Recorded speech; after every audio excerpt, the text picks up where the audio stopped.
You'd think someone with experience being a PR agent would understand the risks of putting the image of your family in the hands of a TV network to manipulate as they please for the sake of our entertainment. And to preserve Neshama's inner peace, she makes Zev, formerly Bill, do the housework. Oh my god, his name isn't even Zev, it's fucking Bill. Zev just must be his commune name, I guess. It's just funny that he went from Bill to Zev. So Zev basically does all of the housework alongside his other laundry list of chores for the commune, and Neshama takes the most cliche-looking nap I've ever seen in my life. Here is a feather for fun. Have fun. And a stone for growth. No. Oh, fuck. Don't have insurance. Kenny hopes that in his absence, Sandy's daughter Kara might appreciate him more. In that respect, I hope Kara realizes I'm not here to take her mother away from her. I'm taking her mother and her. Well, that would sure put me at ease. Man, Kenny has a way with words, I tell you. I know there's gotta be at least 4 of you out there that might appreciate this reference, but is this not just Detective Crashmore, but 10 years younger? What'd you say? Each husband has left a manual as a guide to the running of their home. Arguably the clearest case of the showrunners writing up the outline and rules on the husband's behalf, because there is no way that Kenny sat down, typed out this detailed outline booklet, then bound and laminated it. Zev? Maybe. Still not likely. I also sneak a weekly bag of chocolate-covered peanuts. Sometimes Neshama finds the wrapper and catches me. She says it doesn't make her too mad since I help out so much around the house. Okay, I feel bad for Zev and his depressing handful of chocolate-covered nuts. That's unfortunate. So now that the husbands have had some time to read over the rules for each other that they did absolutely not right, it's time for them to finally meet the families that they're going to be living with for the next couple of weeks. And so we eat healthy. We recycle, we just do a lot of things like that, and the idea is to just let people know that it's possible and it doesn't need to be hard. Okay, it's not that crazy. She's acting like he's saying, yeah, we like to recycle and also eat people and children as well. Give thanks to Mother Gaia. Give thanks to Father Son. Give thanks to all the plants and Father. All is one, all is one, all is one. I was not expecting this. First off, I show up here as a commune. You know, for putting on this tough biker look, Kenny at least seems to be pretty courteous and keeps his shit talking to a low volume in the other room. What if he doesn't have a license at all, but they're just like, Zev, we just need to get this shot, can you just go down the road real quick? And then he just backs into 6 trash bins. So now it's time to flip their worlds upside down, because instead of riding a motorcycle, Kenny's gonna ride a bicycle, and instead of Zev riding a bicycle, he's gonna ride a motorcycle. I can't keep doing this. So we're about a third of the way into the episode, and I have to say, pretty tame as far as wife swap goes. Kenny's finding out about being a good neighbor. This is what they call co-housing. This is kind of neat what they're doing here with everybody coming together. But for me, it's not my cup of tea. It's not something for me that I would want to do. I could not live in a community like this. I enjoy my privacy. I think it's one of the only episodes we've covered where there are obviously different people with different lifestyles here, but Kenny's just like, yeah, it's pretty cool what they got going on here. Not really for me, I guess. And that's that. And you know, off camera, they're just freaking out like, no, fuck. Go tip over his motorcycle. Here's where we have our kitchen scraps. And we take and we put it into these buckets. And as you see, Kenny gets down to business with the chores while Neshama takes a nap. That's just composting. Man, they are really getting their money's worth out of that Sleeping Beauty shot of Neshama. Wait, hold on, does she always sleep at the foot of the bed like that? So now Kenny's gonna get some one-on-one time with the kids and get to know them a little better by coloring with them. By the way, Kenny's been great so far. It just seems like his household is kind of all over the place. Granted, he hasn't implemented his rules yet, so knock on wood. You ever go on vacation? No. Never been on vacation? You ever watch television? No. You know who Yogi Bear is?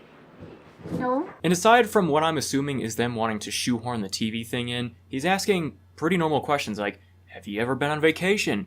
Do you know who Yogi Bear is? That's it. When you come in judging people and you read a manual and you think you know every single thing about us. I do not. Okay, so you read that manual and you think you know everything about us. Well, guess what? We didn't even write it. I don't even know what it says. Can I read it, please? So now tensions are starting to rise a little bit.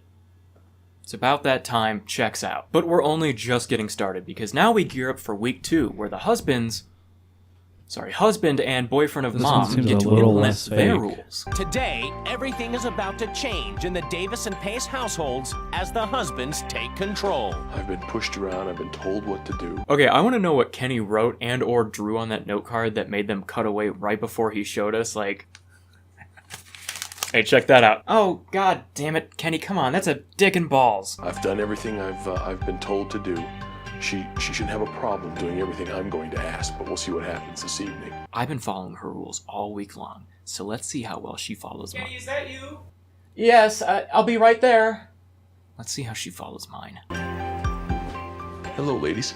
Oh, you know it's time for Kenny to rule this house. He has his uniform on and everything. And at the other house, Zev has his own way of getting right into it. Peace to you. Peace in your home. As long as one is one, inside yourself or your father. And from now on, no more TV. That's just something we do, and for you to sit here and say we can't do it. Right. Because- For this next little period of time. Kid, did anyone explain this fucking show to you? Here is your non-organic outfit. Okay, not to, actually, but if it's leather, can it Non-organic. technically be outfits. organic? For the next week, you will be using bicycles. I am not going to ride a bike to school. I think that's just stupid. Look, man, I'll ride a fucking bike, okay? But I'm not gonna ride that shit to school, alright? I'm gonna get my ass kicked. This is 2004. You don't understand. We should probably go to an amusement park. Let the girls do whatever they want, eat whatever they want till their heart's content. Things like this are always what happen in the episode where it's sort of an 80-20 split with productive rules and changes. The compost bucket, that's gone. From now on, for the next week, food scraps go in the garbage disposal. Because a lot of what Kenny's doing here isn't bad. He's just like, hey, let's get these kids out of the house and show them some fun stuff we can do out in the real world. Immediately undercut by, we're gonna throw everything in the garbage disposal. I don't care. Banana peels, napkins, metal forks. We're gonna put some mileage on this baby this week. To help build community, you will also be going to your surrounding neighbors and apologize for the state of your yard. And then invite With a them land to a party acknowledgement. called We Have Cleaned Up Our Act Party. And in the other house, Zev is like, we're gonna start biking to school, clean the basement, mow the lawn, and then invite all of your neighbors over and throw a, hey, sorry for being the worst people on the block, shame party. We're gonna throw a shame party. As far as I'm concerned, you don't need the nap in the afternoon. So, no more naps. No! So what I've done is I've secured you a job She's giving some Outside of the vibes. house. I can't. at a biker bar. She's See, giving, they can't just leave it at one change, rainforest like, hey, vibes, if anyone maybe you remembers don't need her. an afternoon nap. Especially because you don't work, nor do any of the chores in the house. But they have to instead have him say, hey, no naps, also I got you a job at a biker bar? Is that good? Is that what you wanted? Neshama, I think it's time you started picking up some of the slack around here. So, no more naps, and starting tomorrow, I got you a job at a steel mill. And then she's just gone for the rest of the episode because now she works 70 hours a week. Anything else? Alright, props to the editor here. I don't know if that cut was intentional, but good fucking job. That was hilarious. Over 500 pounds of What pissed cut? off female. Let me see that cut. Job. Alright, props to the editor here. And then she's just gone for the rest of the episode because now she works 70 hours a week. Anything else? Alright, props to the editor here. I don't know if that cut was intentional, but good fucking job. That was hilarious. Over 500 pounds of pissed off female, bud. I don't think you know what you're doing. I'm not gonna lie to you guys, at least not this second, but it took me a solid 5 to 10 seconds of sitting here to realize she was talking about all four of them collectively here, because I was like, oh, no way she's 500 pounds.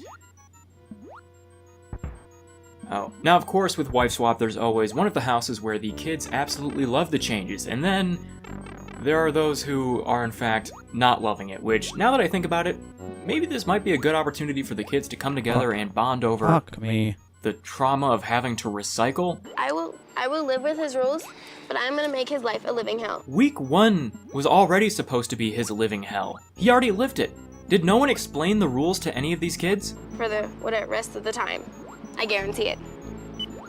Okay, who the hell is she making a call to right now? Because she just made that threat about making his life a living hell, and then picked up that phone like she's putting a $7 million contract on John Wick's head. Under Kenny's new rules, Neshama is having to prepare her first non-organic meal in more than 10 years. We don't know. We don't care. Artificial We don't care. And it's proving hard to God let go. damn it. You don't mind if we use some I sea do. salt, do you? I do. We are here this week for flavor. Here for flavor, says the man that just told her to throw away the salt of all things. Now while We're Kenny here and for the family flavor, he's not with is going to seasoning. sit down and watch TV and eat dinner as a family that way, when we come back to Zev and the family he's with, they're just going to eat dinner with no TV. And all things considered, them sitting down together as a family to enjoy this nice meal with no TV, it ends up being surprisingly pleasant.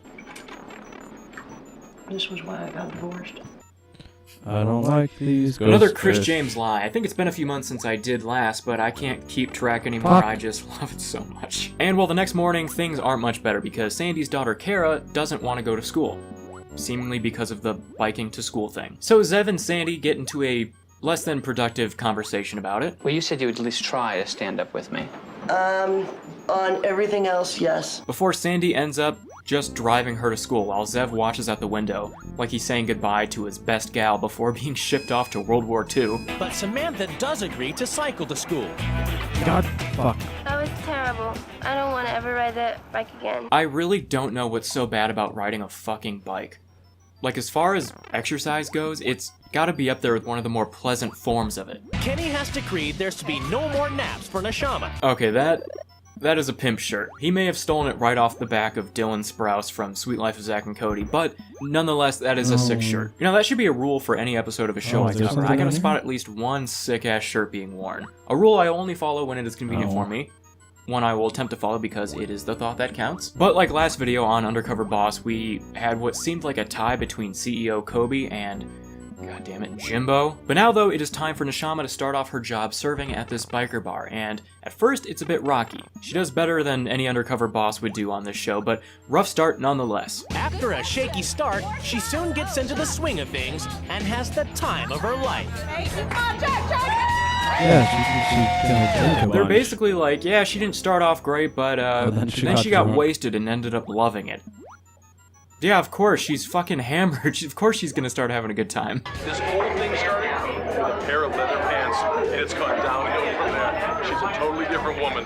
One of the other unexpected kind of things that came to I me don't like was these this ghost whole fish. sensual side of being more like a babe. At this point in the episode, we really start to see that this is going to be a clear case of one house doing Oh, did I get past it? much better Nice. than the other. Can you guess which one? This was why I got divorced. Just ignore the fact that Zev is going to come home to his wife, possibly having inherited a drinking problem, but let's just focus on everyone being happy. Now, while things got off to a rocky start at the other house with They're the not rule even ghost changes, fish, they're just ghosts. Peace to you. Oh, shit. once they start cleaning out the basement, things start to shape up a bit more. You need deodorant so badly, it's not even funny. All right, well, maybe Damn. not so. This seems to be one of those episodes where it's less of the spouse doing the swap that's the issue, but more so the family as a whole. Kenny has his ways, but for the most part, he's been pretty open-minded and pleasant. Granted, from what it sounds like back home, he's gone all the time. Because Zev is not asking too much right now, and is playing by the rules of the show, but the mom and daughters are not at all. I don't even think they know that they're on wife swap right now. So after this talk, Sandy and her daughters get mad and leave. Zev is pissed, so he does what Oh, you would fuck. imagine he would do when he's I pissed. don't remember this. yoga in 10 at minutes, everyone. all. I gotta be careful. This Oh, isn't fuck, as much fun fuck. as I thought it was going to be. Not even a tiny bit. You know, I was gonna say, has this man ever seen an episode of Wife Swap before? But then I remembered, this is season 1. There's a good chance none of them have seen this show yet, which is what makes these early episodes like this so beautiful and pure. It's probably the most genuine this show will ever get. Having a stranger for a temporary dad makes Kara realize for the first time how much Kenny means to her.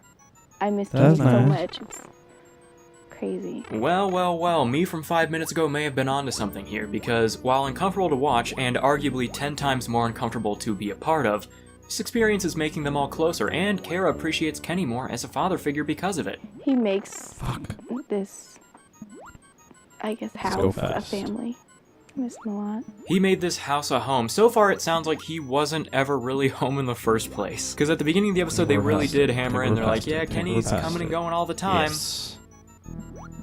So maybe let's start there. You know, we've seen much worse swaps before with much worse situations, but I think this may be the most Go. I've seen the kids just hate the fucking parent. Like, look at this shit. It's so frustrating to basically try hard and be rebuked at every turn. Because that had to have been staged. It Rebuked was is a just too good perfect. word. When you say stuff like, this is gonna be a, you know, a family thing, you know, we're all gonna do it together like a family, I can What's just that? picture Kenny saying that and us being happy to do it. And that just makes me happy and it makes me excited. After this experience, there's no way that I could ever say no, I don't love you. Or There you go, I Zeb. think There's your change. Yeah, There's your change. We have become a family. See, Zev, there's your change. We're becoming a real family now. Yeah, but the planet, I want to save the planet. I don't give a shit about your family. You asked many times in the beginning if I could do one thing. This is the one thing that I would have done, was to make us all closer. And I didn't do it, you did. Oh, huh. Okay. I honestly do thank you. You know, at first I thought maybe those were happy tears, but now I don't think so. I think he just knows that they are never going to fucking recycle. Also, are they still gonna have that No. neighborhood shame party? It's getting dangerously close to the end of Now the it's episode with Bowser still no time? mention of it. Kenny is taking Zipporah and Helona out of the housing co-op I don't and into a remember this world part of at fun all. and Ever candy. get Alright, it this looks far? like Kenny's worn that shirt more than once. Where's Star Can we Road? deduct points from a pimp shirt if it's their only shirt? Or maybe add some points. If you only wear one shirt, that's kind of bitchin' if you think about it. So now that we're checking back in with Kenny and Neshama, they end up taking the kids to an amusement park. They have a great time, they come back home, play outside a bit, have an awesome time. You know what, this might honestly be one of the best swaps we've seen yet, covering this show on the channel. And I know it's easy to clickbait these things saying it's the worst or most uncomfortable episode yet. I'm running out of those, by the way. I think you guys can tell. But I think it's important. I think we need this kind of thing every now and then. For my own sanity. For your own sanity. Graham's sanity editing this, right, Graham? Yeah, this episode's actually pretty refreshing. Usually they're just screaming at each other and cutting each other off. Exactly. Couldn't agree more. I've only got about one more day here. Hi. I've got to go home to my family. No. Yeah. That would be a 3 more days. No, sweetie, just one more day. Now, while it's not unusual for the younger kids to grow an attachment for the new spouse, all of the kids and Neshama seem to genuinely like Kenny. Even if he made them throw away their banana Whole peelers. 0 Now, I'm not viewers trying to set going up on, another so I'm Chris gonna try James to lie. change Wish I was, believe you me. the But things back at the category other house start to actually look back up when to they start cleaning gaming? out the front yard. At last, the girls cooperate. Feeling closer to the girls, Kenny's girls. I'm actually even feeling closer to my daughter. That's possible.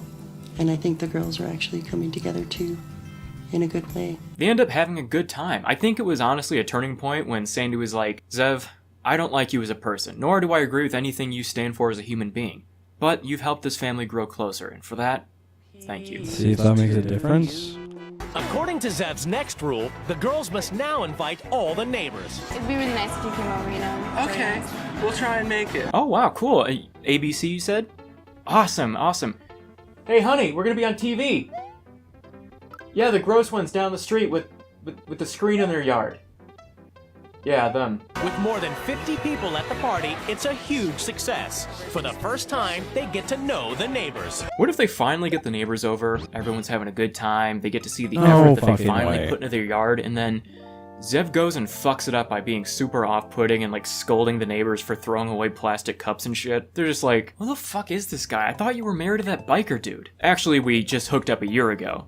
And he's living with another family right now, currently having the time of his life. But the party ends up being a Like the success. Star Road. Not quite the shame fest that I was predicting, but this is the good episode, so we can't be having any of that. And when we cut back to Cedars, Kenny and though, Neshama, that's they end why up I'm going for a not ride on Kenny's motorcycle. And man, Neshama getting must be the most transformed onto the person we've game. seen on this show yet. She may have started off kind of rocky with her being salty about the no nap thing, but man, those drinks at the bar really helped. This whole thing started with a pair of leather pants. And now we are finally at the part of the show where the spouses are reunited as they all sit down together and discuss their experience throughout all of this. Usually the nastiest part of the show. Cannot see it going that way this episode, but this is Wife Swap, so you never know.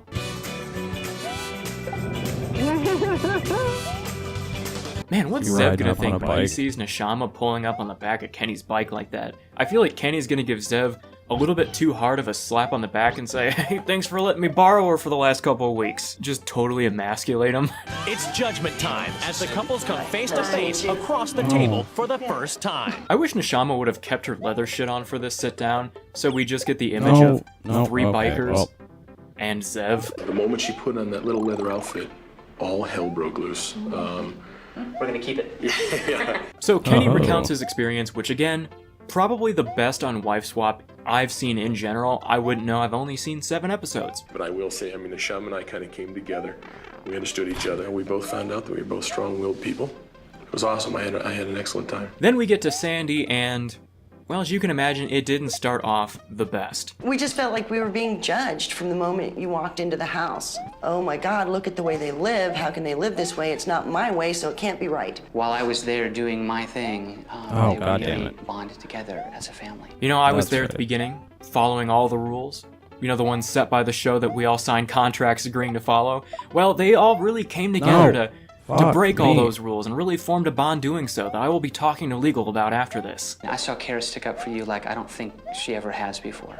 In the last few weeks, she has come to realize that you are the best thing that ever happened to her and to me. You're one of the best things in our lives. How much I like and that. we're being lucky to have you there. I think Kenny probably came out the most on top of anyone we've ever seen on this show ever. He had a great time with his new family, didn't have to learn a single lesson, and then came back to his family that now loves him and appreciates him 10 times more than they did before. It was just like, damn, shit, okay, cool.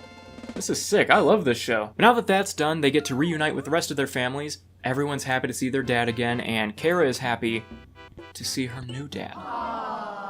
So now that that's done, let's see how things are going in the weeks following the show. Well, the first time Neshama put on the leathers for me, I thought this is a really good change. Yeah, I love the leather. You know, when you first put that on, I think, man, that's really something. And now I've got my own leather. But unfortunately, circling back to Kenny's family, not so good. Since the swap, Kenny has been more of a father figure to me. Before he was more like, yeah, he's my mom's boyfriend, and now I love hanging out with him as like a family. Kara and I are considerably closer together. I just consider her one of my girls. Okay, fuck, sorry, fine, just one last Chris James lie for the video. I had to do it, but you've got to admit, at least it was a pleasant subversion of your expectations. Come on. That's true. This whole experience has made me realize how good I have it. You know, you're all right. No. You're all right yourself. Thanks. Guys, holy shit. Can't believe I'm saying this, but probably the best episode of Wife Swap. I might even title it that way to subvert people's expectations and get clicks anyways, and if I don't title that, I never said this. You're crazy. But guys, I hope you did enjoy watching this episode of Wife Swap Husband Edition. As always, if you did enjoy, don't forget to like down below, comment, share with your friends, subscribe if you're new here and you want to see more videos just like this. Also, don't forget to check out my merch in the shop tab on the channel or at chrisjames.shop. Thank you again to Surfshark for sponsoring this video. Thank you for watching, and I will see you next time. Goodbye.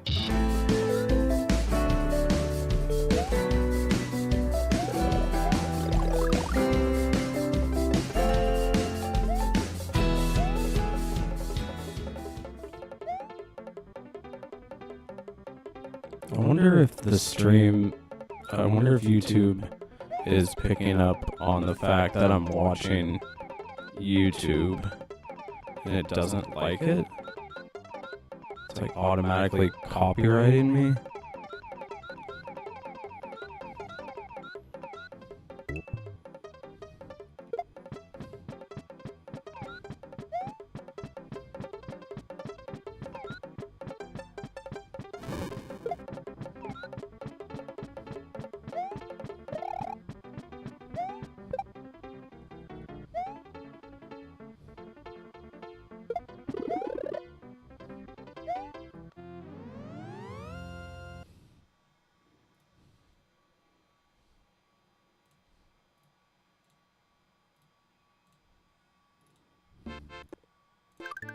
Oh shit, let's go.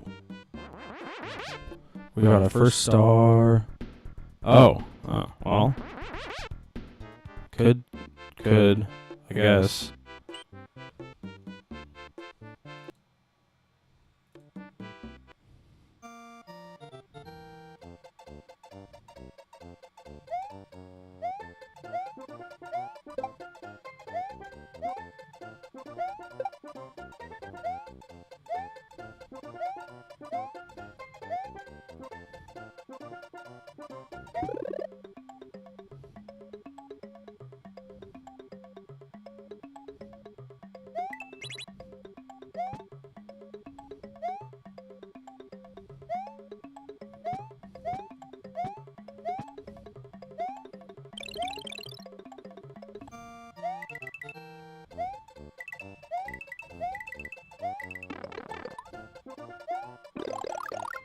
Bye.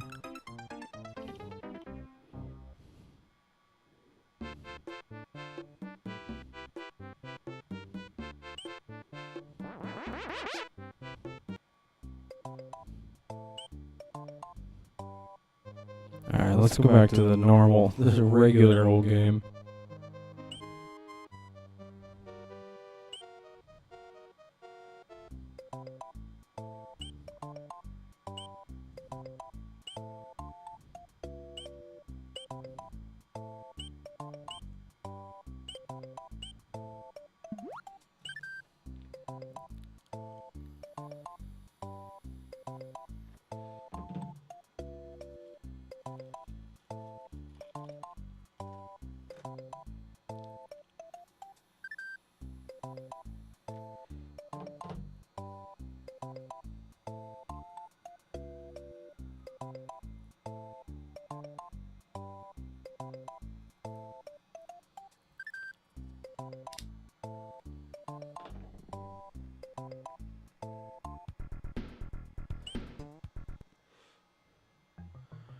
I don't know if I ever made it this far in the game as a child.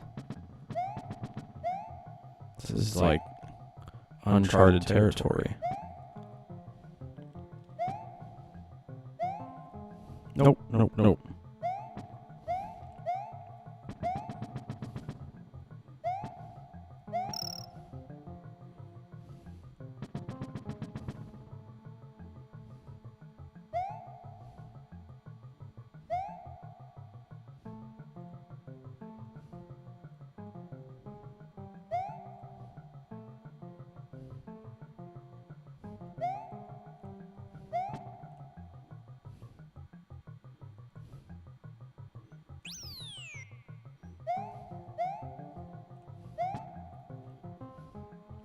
Can't really. Oh, well, wait. Oh, no. Oh, okay. Okay. I got it. I gotcha. I gotcha.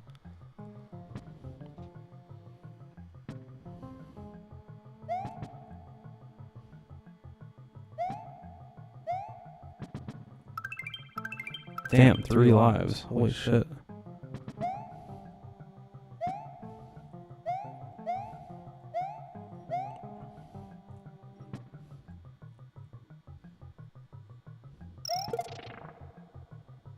Didn't mean to. Did it anyway.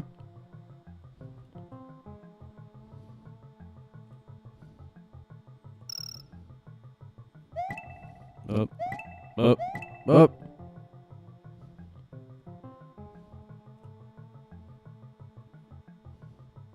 Up.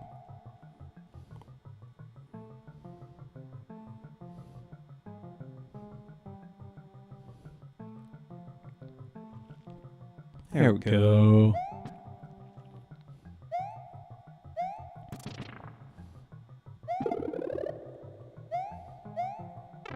No fucking shot.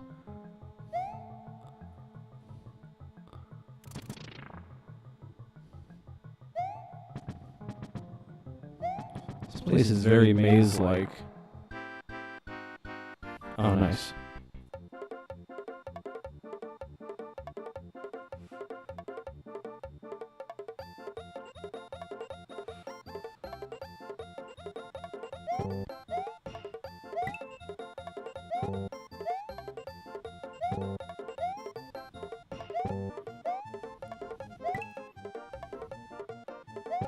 Oof. Oh, for 5 or 6.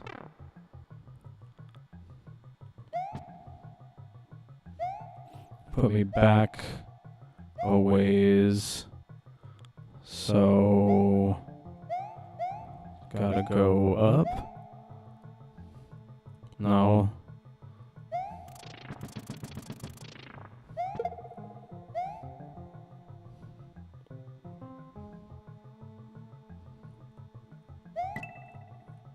Oh, okay. Okay, I see what you're doing here.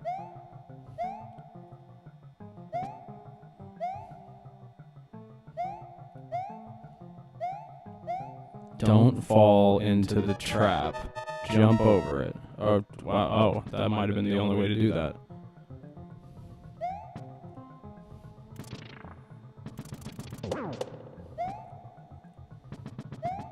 Oh no, but now we're back here.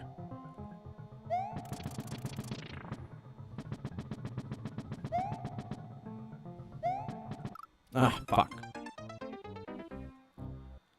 Oh, there's the tunnel.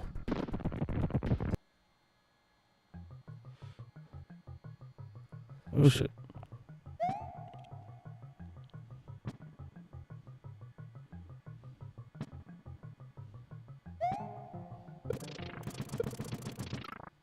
No. That's not how that works at all.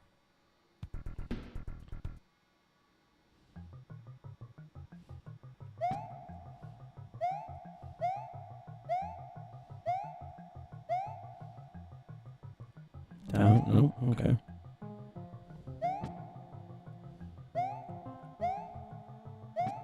Okay, we've been here before. Now the key is jump. Nice.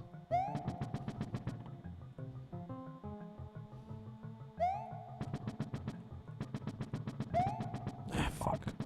Okay, but we know what to do now.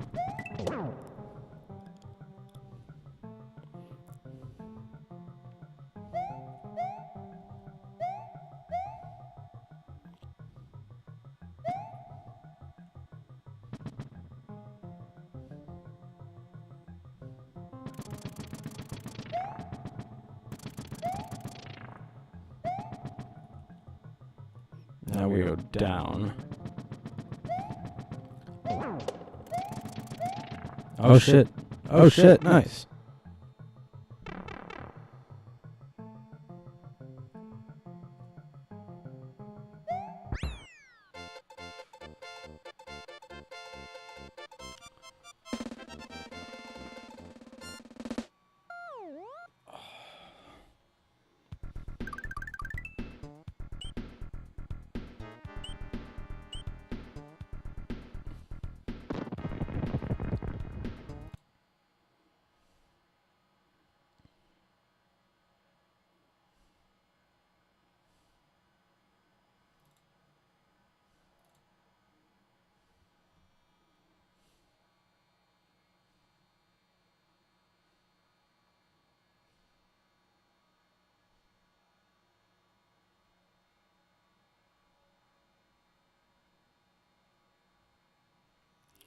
A little drama, I guess.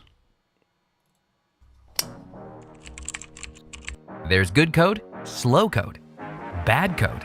Today we're going to be talking about Chappell Roan and some of the discourse around her most recent TikTok and Instagram posts claiming that she's being stalked and doxxed online by some pretty insane fans. Now, if you don't know who Chappell Roan is, she sort of pops it girl at this point. I've been listening to her music for quite a long time. I actually went to Boston Calling, which at the time was her biggest festival appearance. I didn't actually see her perform because I arrived later because I was violently throwing up, and then I ended up in the hospital trying to push it to go see her. It's fine. By looking at this graph, Chappell Roan's monthly listeners have absolutely skyrocketed. She went from around 1 million monthly listeners all the way up to 30 million in July. I know that she got a big boost from Coachella and then Boston Calling and then Jimmy Fallon, and it's sort of just been compounding from there. Now, all of this started with a couple TikTok posts that she made 4 days ago. This video has 2 million likes. The other video has 2 million likes. In total, I think they have around 26 million views. When I first watched this video, my initial thought was, there's no way that her team gave her the green light to post this. Having worked in this weird media space, I know that people don't want you to make statements ever. Literally ever. It only has a negative impact usually, but just based off of the way that she words things and how it comes off, I have a feeling that the people behind her record label were surprised when this came out. I need you to answer questions. Just answer my questions for a second. If you saw a random woman on the street, would you yell at her from the car window? Would you harass her in public? Would you go up to a random lady and say, "Can I get a photo with you?" And she's like, "No, what the fuck?" Oh, fuck and then me. you get mad at this random lady? Would you be offended if she says no to your time because she has her own time? Would you stalk her Anything back family? here? Would you follow her around? Would you try to heard dissect something. her life and bully her online? Nice. This is a lady you don't know. and she doesn't know you at all, would you assume that she's a good person? Assume she's a bad person? Would you assume everything you read about her online is true? I'm a random bitch. You're a random bitch. Just think about that for a second. So initially when I first saw this, I was like, uh-oh, no, this is not good. But I think it would have been worse had this been released 5 years ago when her rise to fame had been 5 years ago. Because as weird as it is, we are now more receptive to the idea of boundaries than we were 5 years ago. When I first saw this, I was like, oh, her career is fucking over. Because boundaries are kind of a little bit of a taboo subject. And I think that the only people who are offended by this are the people who would stalk her and her family. I do think that it was a smart move making this video not in makeup and not in character, like as a human being. But again, initially people were a little bit taken aback because they've never seen this side of her. Like, it wouldn't surprise you necessarily if I came online and was like, hey, you fucking dumb pieces of shit, can you stop doing this one thing please for me? Because that's what I do online. For her, her main source of revenue is not telling people her boundaries. You know, there is a part 2 to this video. I don't care that abuse and harassment, stalking, whatever, is a normal thing to do to people who are famous or a little famous, whatever. I don't care that it's normal. I don't care that this crazy type of behavior comes along with the job, the career field I've chosen. That does not make it okay. That doesn't make it normal. It doesn't mean I want it. It doesn't mean that I like it. I don't want whatever the fuck you think you're supposed to be entitled to whenever you see a celebrity. I don't give a fuck if you think it's selfish of me to say no for a photo or for your time or for a hug. That's not normal. That's weird. It's weird how people think that you know a person just because you see them online or you listen to the art they make. That's fucking weird. I'm allowed to say no to creepy behavior. Okay? Yes, you absolutely are, and it's fair to make this kind of statement online. There's also another side to this. You know, the people who follow you are the people who are lining your pockets, and I understand that as well. I had a very weird fan interaction recently where I went to Walmart, and I live in a pretty small town. I went to Walmart and saw a group of 3 people walking around Walmart looking at me in a strange way. At first, I didn't think much of it. Sometimes people look at me, whether they recognize me from controversies or my actual content, I don't know, but I'm kind of used to it at this point. Of course, I prefer when people smile at me and are nice, but over time I've realized that my audience is not really usually the type of people to come up to me and say hi or say something. Usually it's from afar and there's somebody, you know, with their phone like this or showing a picture on their phone to somebody who they're with. I would absolutely rather you come up to me and say hi, but also if you're socially anxious, I understand why you're not. Back to the Walmart, I saw this group of people with dyed hair, piercings, and tattoos. Hey, queens, I know that you may be a viewer of mine.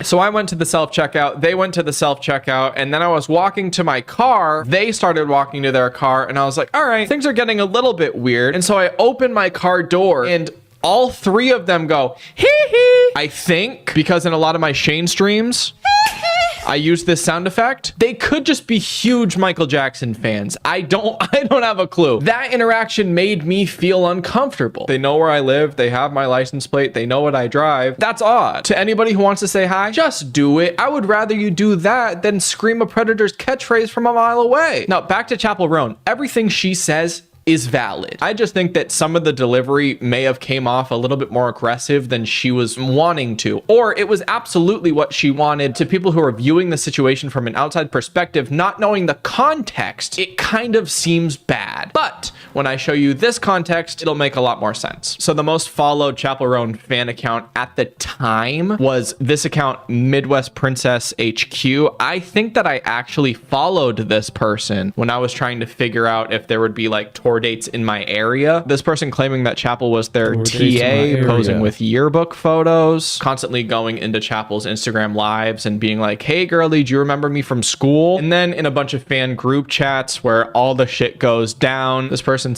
says, guys, I accidentally found Chapel's neighborhood. It's right next to blank. Anyways, and then we keep going. Sorry, just walk past Chapel's mom. She was walking out of the gym. Here's the fucking address. Somebody asked Chapel's mom to be in a video on her personal Instagram. This person claims that Chapel's grandparents went to their church. And just for future reference, if you're going to make a thread of really, really damning evidence when it comes to the stalking behavior from Chapel Roan fans, please don't start off with a Taylor Swift rant. Nobody gives a fuck about that. I'm so sorry. Nobody cares about a Taylor Swift rant when it comes to this person's family's well-being and her grandparents' well-being and what she does out of character. And then 19 hours ago, Chapel Roan doubled down and posted this on Instagram. For the last 10 years, I've been going nonstop to build my project, and it's come to the point that I need to draw lines and set boundaries. I want to be an artist for a very, very long time, and I've been in too many non-consensual physical and social interactions that I just need to lay it out and remind you, women don't owe you shit. I chose this career path because I love music and art and honoring my inner child. I do not accept harassment of any kind because I chose this path, nor do I deserve it. When I'm on stage, when I'm performing, when I'm in drag, when I'm at a work event, when I'm doing press, I am at work. Any other circumstance, I am not in work mode. I am clocked out. I don't agree with the notion that I owe a mutual exchange of energy, time, or attention to people I do not know, do not trust, or who creep me out. I think that we're kind of muddling the idea of a creepy interaction. If you're being stalked or you're being asked for photos or being touched inappropriately, that's fucking creepy. But somebody going up to you and saying, I appreciate your work, is not creepy inherently, I don't think. Could there have been a distinction there? Yeah, but does it really matter? No. Women do not owe you a reason why they don't want to be touched or talked to. This has nothing to do with the gratitude and love I feel for my community, for the people who respect my boundaries. And okay, so we do have clarification there. And then we go, oh, I'm specifically talking about predatory behavior disguised as superfan behavior that has become normalized because of the way women who are well known have been treated in the past. Please do not assume you know a lot about someone's life, personality. Right.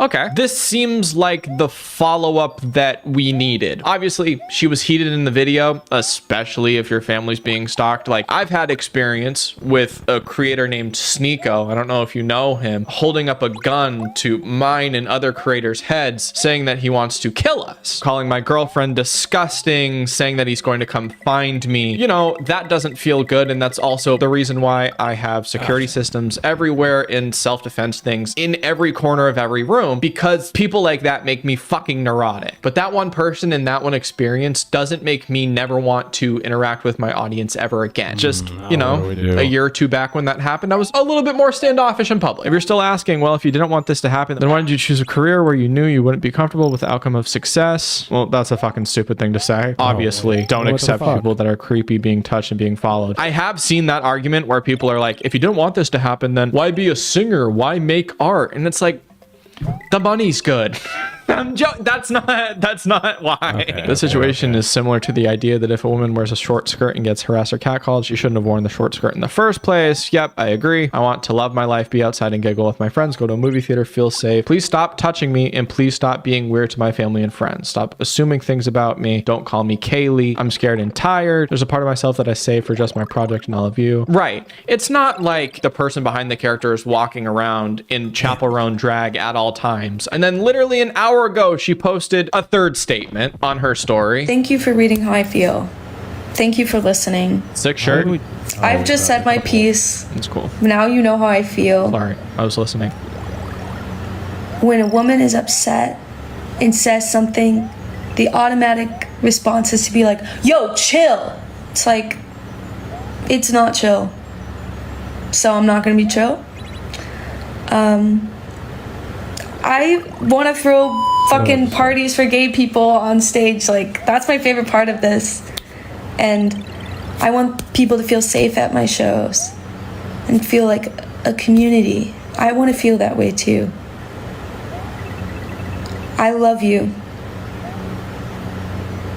And love is not transactional. And I think that's great. I think that the statement just being like, hey, this is reciprocated. I appreciate you as well. I just wanted to draw a line. And just because people got offended by that video and the things that I was saying, that doesn't mean that I don't love and appreciate your support. It's just more of a personal boundary that's being crossed. Like when people touch her in public, I understand that. And sort of the last thing that I want to talk about, this popped up on my For You page literally as I was doing research for this video.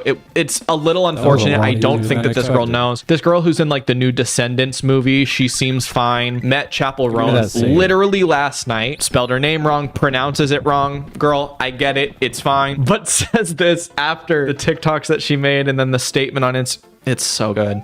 I met Chappell Roan last night, and she called me a Bratz doll. Look at this. You look like a Bratz doll. My life is made. I think it's really funny when she's talking about like privacy and shit. She goes, "Thank God for live photos. Also, she's an angel." It's like, I don't know. I just think that shit's so funny. You like her music, but you don't follow. I mean, you haven't seen what's been going on? She just asked a bunch of people to not fucking take photos with her or touch her in public when she's out of character, and whew.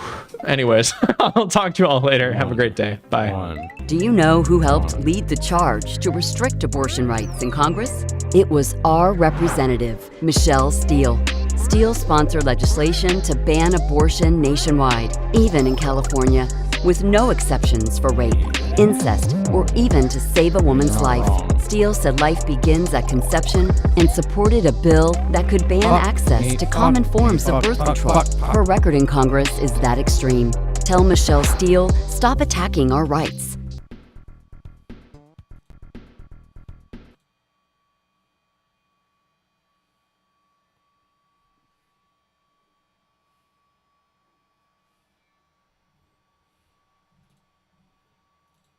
How dare you say it's okay to talk about an intifada? Well, intifada simply just means revolution, and I'm an American, and in 1776, violent we did revolution. one of those, and it was pretty fucking good. Yeah, what do you think? Do you think the American Revolution was a TikTok party? Of course not. We also bombed Hiroshima. Yeah, I know, and that was also unjust and unimaginably cruel. But of course, the Israel Defender is also defending when it fits your narrative, civilians by the hundreds of thousands. How dare you say it's okay to talk about an intifada?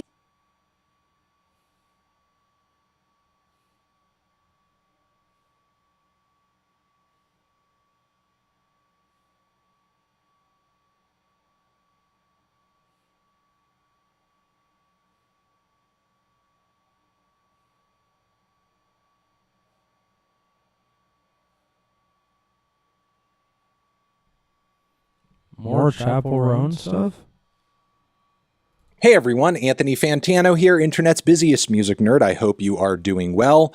Let's talk about a recent rant that was posted by Pop's new it girl, Miss Chappell Roan. Yes, her meteoric rise to fame over the last year or so has been very fast, very insane. And despite every move she's made since then, not being perfect, at least from the outside, it would seem that she's handling this very intense wave of popularity with a lot of grace, more grace than I think some people in her position would. But yes, recently Chappell took to social media to post a couple of video clips where she was essentially talking about the many social downsides that have come her way as a result of becoming so famous so fast. If you saw a random woman on the street, would you yell at her from the car window? Would you harass her in public? Would you go up to a random lady and say, "Can I get a photo with you?"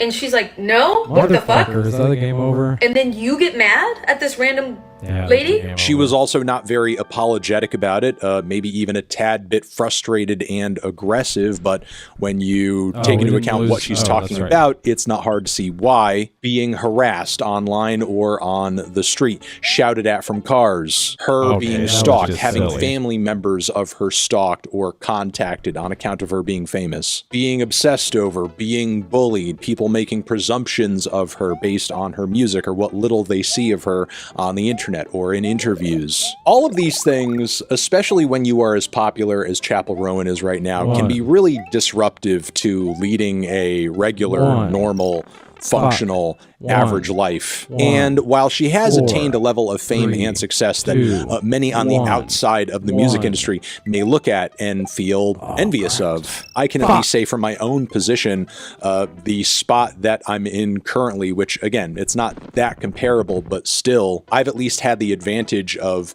it kind of coming on and snowballing very slowly. So I feel fortunate to have had the ability to adjust to it, because truth be told, a lot of the stuff that Chappell listed out in her video, I myself have also dealt with being shouted at from cars, being kind of chased down or hounded on the street, being obsessed over, being bullied and attacked relentlessly, weird and wild and insane presumptions made of me based off of my reviews or personal opinions of the world or politics or whatever. Also, crazy slanderous shit posted about me online too. I've been revenge porned. During one live show meet and greet, I was actually groped by a total weirdo psycho that needed to be removed from the premises after it happened.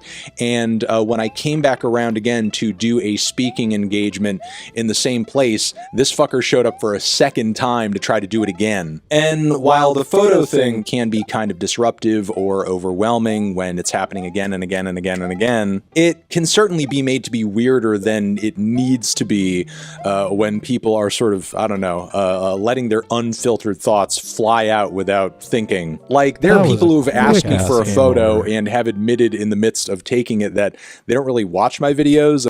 And they pretty much photo it when it's an engagement in the same place. This fucker showed up for a second time to try to do it again. And while the photo thing can be kind of disruptive or overwhelming when it's happening again and again and again and again, it can certainly be made to be weirder than it needs to be when people are sort of, I don't know, letting their unfiltered thoughts fly out without thinking. Like, there are people who have asked me for a photo and have admitted in the midst of taking it that they don't really watch my videos and they pretty much just want a picture of me because other people know who I am. There was also this one time where this dude wanted a photo, and this was by no means a professional photographer or anything like that. Like, he just met me and he wanted a picture, but then he told me he doesn't like really do photos of himself or post pictures of himself online, so he was just asking for just a picture of me standing there where he saw me, and I was like, bro, no. If you want a picture of me, go look for it on the internet. I mean, like a selfie, you know, where we're kind of like, throwing up peace signs or something I can get, but like just a random picture of me. But yeah, I think Chappell makes a fair point in light of all of this behavior, that it's a little weird. You wouldn't treat a regular person in your life this way because, again, it's a stranger. They don't really owe you anything. I could listen to Midwest Princess a million times over and cry to every fucking song if I wanted to. But if I saw her on the street, you know, while it would be cool to go up and say hi and maybe get a picture or something like that, it's still important to remember that this person is a total stranger to me, and that anything in terms of like a hello, a greeting, an introduction is them being gracious toward me and allowing me time and attention, even if it's just a little bit, that I'm not owed. I'm not entitled to somebody's time or greeting or focus just because they make some songs that I like, even if those songs mean a lot to me personally. So anytime I'm entering into a creator's bubble in that way, as a fan, as an admirer, it's important to tread lightly and remember that at the end of the day, they're still just a person too, who is also trying to maintain their own mental and emotional stability at all times. In the spirit of being empathetic, the last thing I would want to do to this person whose work I admire is say anything or act in a way that would stress them out or make them feel terrible. And it just kind of seems like there are a lot of very obsessive young music listeners these days who just have no sensitivity to that whatsoever and feel like because they love your music and they love your art so much, they're entitled to cross all sorts of social lines and borders and barriers that they otherwise probably wouldn't be. Now, unfortunately, there have been a lot of reactions to Chappell's comments here, saying like, oh, well, you shouldn't even be famous. You're not cut out for this, ba ba ba ba ba, which honestly, I think says a lot about society's current day actual standards when it comes to consent and boundaries and personal space, because likely a lot of these same super fans who are obsessed and again crossing boundaries in other contexts and other situations would most likely fully understand the importance of and even be able to effectively argue the significance of things like consent and physical boundaries and emotional boundaries. So it's like the blueprint is there, we just need to copy and paste it over into a context where it It involves not necessarily an interpersonal connection or relationship or interaction with another person or another rando or somebody connected to you by family or your friend circle. It's somebody who is a popular person, because ultimately at the end of the day, no, Miss Rowan is not a bad pop star. It's not that she's not cut out for this, just because she doesn't want to be harassed, just because she doesn't want family members or loved ones stalked or hounded or contacted or chased down on the internet. Those are completely normal and sensible things to take issue with and frankly call out in a public fashion, because some people really truly do need to calm the fuck down and get a grip. The only thing I'll top this off with is, despite having dealt with a lot of what's being listed, I often don't really talk about it or bring it up or address it, mostly because I kind of feel like throwing it out there into the world isn't necessarily going to fix the problem per se, as I feel like a lot of this behavior is being engaged in by a very small and annoying minority of individuals. Meanwhile, the vast majority of people who consume and enjoy what I do are just kind of doing so either passively, casually, or still in a very passionate and engaged way, but are doing so in a way that is normal and respectful and chill. Meanwhile, the people who are going overboard, while they should most definitely be put in their place, there's most definitely a select few of them that addressing them directly in any way is only going to potentially inflame their behavior, because they're of course looking for some kind of rise or reaction or validation in terms of like what they're doing, how they're trying to, I guess, impact me or make me react, which again, obviously with this rant, Chapel is not taking that route. However, I can imagine that what she's dealing with on her end is a lot more intense given the size of it and scope. And once more, considering how quickly all of these changes are happening, I don't really fault her for reacting in a very strong and negative way, given some of the behaviors that she's discussing here. Because as she says, even if they are normal and expected in a sense, because that's just what the bad apples in an audience do, it still shouldn't be normalized. It still shouldn't be acceptable. It still shouldn't be okay. And I think I'm going to leave it there. Let me know your thoughts on all of this in the comments down below. Maybe preaching to the choir here a little bit, but I still feel like it's worth saying. You guys are the best. Over here next to my head is another video to check out. Hit that up or a link to subscribe to the channel. Anthony Fantano, Chapel Rowan, we're not going to forever. Continue. Welcome to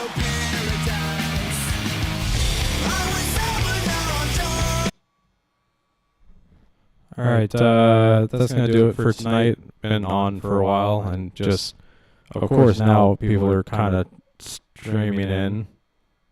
Not streaming, filtering in. Thanks for coming. Thanks for watching. Let me know if having another video on in the background was annoying or not. All right, bye.